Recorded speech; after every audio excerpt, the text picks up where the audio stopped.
years. Higgins became world champion in 1972 when he was only 22. He retook the title a decade later.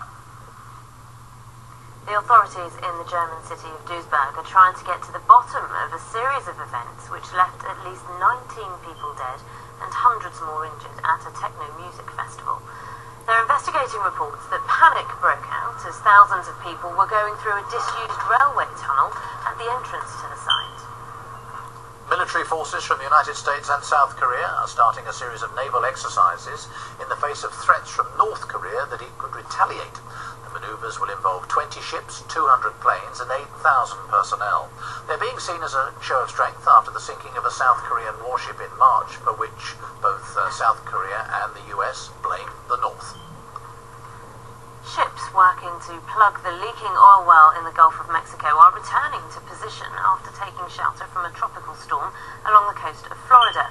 It's believed that the choppy seas might actually have had a positive effect, breaking up some of the oil already in the water and leaving some beaches cleaner. Rare pictures of the royal family have been posted on the internet after Buckingham Palace opened an account on the photography website Flickr. More than 600 pictures have been added to the site, including some of the earliest examples of British photography, which were collected by Queen Victoria and Prince Albert. Well, those are the main stories this morning. Time now to get to the sports news with Mike Bushell. Very sad news about Alex. Yes, indeed, and as we look back on his life and career, you know, without Alex Higgins, there may not have been a world #1 snooker player, three-time world champion Ronnie O'Sullivan, because he's been saying this morning in tribute that Higgins was a real inspiration behind me, Ronnie O'Sullivan, getting into snooker in the first place. And he was such a big personality, wasn't he? Oh, in the Hard 80s, to remember almost now. The way he transformed snooker into this national obsession on TV in the 80s. And exciting. He made it exciting. It was exciting. Yeah, he got me watching it. It's the first real snooker memory I've got, really, him against Ray Reardon especially. Yes, good morning then. Tributes are continuing to flood in from the great and the good, including Ronnie O'Sullivan there this morning for Alex Hurricane Higgins, the troubled genius of snooker, who died in Belfast after a battle with throat cancer. Known for his audacious skill with a cue and his fiery temperament as well, the Northern Irishman has also been credited with really boosting the popularity of this sport, especially in the 80s. He became the sport's youngest world champion at his first attempt, beating John Spencer in 1972, and then more famously, he claimed the title for a second time in 1982, and the victory celebrations after this match became an iconic imagery as he broke down in tears and embraced his wife, maybe looking at him beckoning them over, embraced his wife and baby daughter there as well. But he was a controversial figure as well. Higgins was banned indeed from 5 tournaments and fined for headbutting a tournament director. But he inspired a generation of players, though, to take up the game, with his influence now seen in the style of later crowd favourites such as Jimmy White and, yes, as I mentioned, Ronnie O'Sullivan. He was very complex, Alex. You know, he could be charming one minute and then he could turn. You just never know. You never knew how Alex was going to be, and that was just, you just never know who was going to turn up. But all I would like to remember Alex for was the way he performed on the snooker table. You know, he did an awful lot for our game. Dennis Taylor there talking about the late Alex Hurricane Higgins. It's another pole position for Red Bull, with Sebastian Vettel starting today's German Grand Prix from the front. It's live on BBC One, of course. The German driver pipped Ferrari's Fernando Alonso by the equivalent of just 15 centimetres. That's how close it was in qualifying. Vettel, one of 5 Germans for the home crowd to support today, led the way with the quickest lap in the final moments of qualifying. But after a poor season so far, it also promises now to be a good race for Ferrari, because Fernando Alonso was second, as I said, with his Ferrari teammate Felipe Massa in third. Well, the 2 drivers currently at the top of the standings, Britain's Jenson Button and Lewis Hamilton and their McLarens, will start alongside each other on the 3rd row of the grid. The car feels good, but we just don't have the pace of the Rebels, which is quite worrying, really. But hopefully tomorrow we can have a good race. You know, 5th on the grid, anything can happen, and it's a pretty fun circuit here to race on, and the first lap's always pretty hectic, so we can have a great race. Now, not such good news for Liverpool fans, it seems, especially if you read the back page of the News of the World today. The Liverpool manager, Roy Hodgson, is saying that he can't do much more to keep Fernando Torres at Anfield. Hodgson, who briefly met the Spanish international for the first time last week, says the striker's apparent reluctance to commit himself to another season at Anfield is down to the fact that he has issues with what's gone on at the club in the past.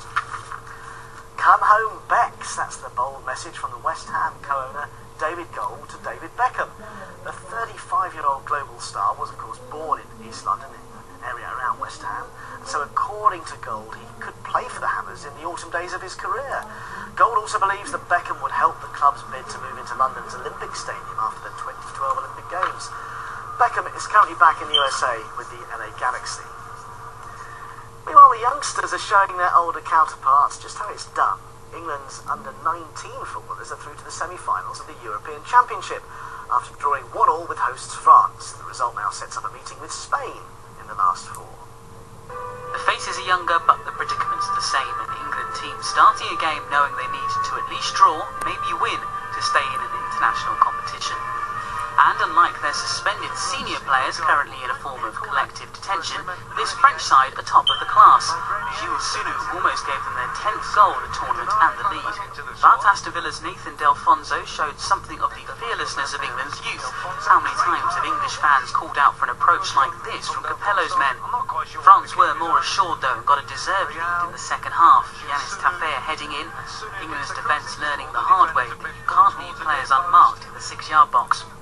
That looked to be that, but scores elsewhere changed the equation, and suddenly all England needed was a goal. And with seconds remaining, Wycombe Wanderers' Matt Phillips popped up with that equaliser in a moment of pure drama. Incredibly, coupled with Holland's defeat to Austria, it meant England made the semi-finals. The only problem is that Spain are waiting for them there. Patrick Geary, BBC News. Now, the Tour de France finishes today on the Champs-Élysées in Paris. Barring any big mishaps, it looks like the Spanish rider Alberto Contador will pick up his third win in this famous race after he extended his lead to 39 seconds. The green jersey given to the best sprint rider is still up for grabs, though, with Britain's Mark Cavendish still there in the chase as he goes for his 5th stage win of this year's Tour. After 18 stages and more than 3,000 kilometres, the world's greatest cycling race came down to this. Two men, Alberto Contador and Andy Schleck, in a straight battle for the Tour de France. Favourite Contador held an 8-second advantage, but by the first checkpoint, Schleck had narrowed the gap. 2 single seconds, that is unbelievable. Now that will be a slap in the face to this man who has looked so confident throughout the whole of this Tour. Schleck giving everything to have any chance of being dressed in yellow in Paris. However, the time trial is often called the race of truth, and the facts are that the 2-time winner Contador is superior to Schleck in this discipline, and the Spaniard slowly but surely shook off the challenge from Luxembourg.